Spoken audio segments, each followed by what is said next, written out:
একবার মাইরা হয় নাই, আবারও মারবেন? আচ্ছা ঠিক আছে ভাই, সমস্যা নাই, মারেন। না হুজুর, আপনার কাছে মাপ চাইতেছি। হুজুর, আমার বন্ধু আপনার সাথে বেদবি করার পর ও অনেক অসুস্থ হয়ে পড়ছে। ডাক্তার, কবিরাজ এবং অনেক ওষুধও খাওয়ানো হইতেছে, কিন্তু কোনোভাবে ও ঠিক হইতেছে না। আমি তো জানি কি কারণে ওর এই অবস্থা হয়েছে। এখন আপনি একমাত্র ব্যক্তি হুজুর, যে কিনা মাফ করে দিলে আমার মনে হয় ও সুস্থ হয়ে যাবে।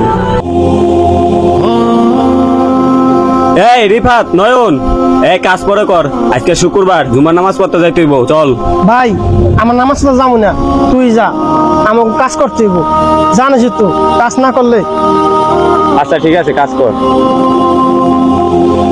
ভাই আপনি নামাজ পড়তে যান নাই? আমি পারবো না ভাই, তুমি যাও। হাই রে ভাই, মা থাকতে মা চিনলা না, মা হারাই গেলে বুঝবা মা কি জিনিস। চুপ থাক সরল, চুপ থাক। একটু আর ধরা খাইলে কি মার খেতে জানো তুই? তাহলে ভাই কি করবেন? দিনের শুরুতে তো দৌড়ানি খাইলাম। আর এবার এমন দিন গেছে, দৈনিক 10-12 দৈনিক খাইছি। আয় ব্যবস্থা আমার কাছে আছে।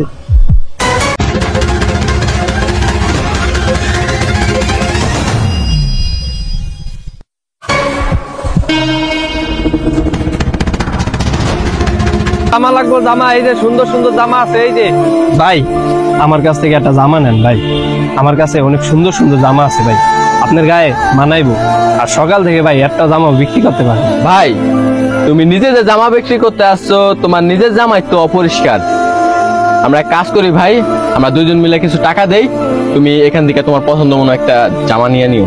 না ভাই, দেশের মানুষের একটা টান আছে বুঝছেন ভাই, দেখলে চিনি। ভাই আপনি এদিকে কি করেন? আপনি, আমি ভাই দেখা চিনছি, দেখা ভাই আইছি, বুঝেন নাই? যাক, আপনি এই জায়গায় কি কাজ করেন না?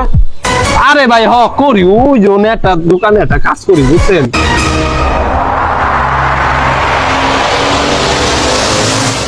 আচ্ছা ঠিক আছে ভাই, তো ভালো থাকে না? আচ্ছা ঠিক আছে ভাই, দেখা সাক্ষাৎ করেন কিন্তু। আচ্ছা ভাই, আচ্ছা। যাক, ভালোই লাগলো। তুই আমার মোবাইল নিল কে? আরে আমার মোবাইল নিয়ে গেছে।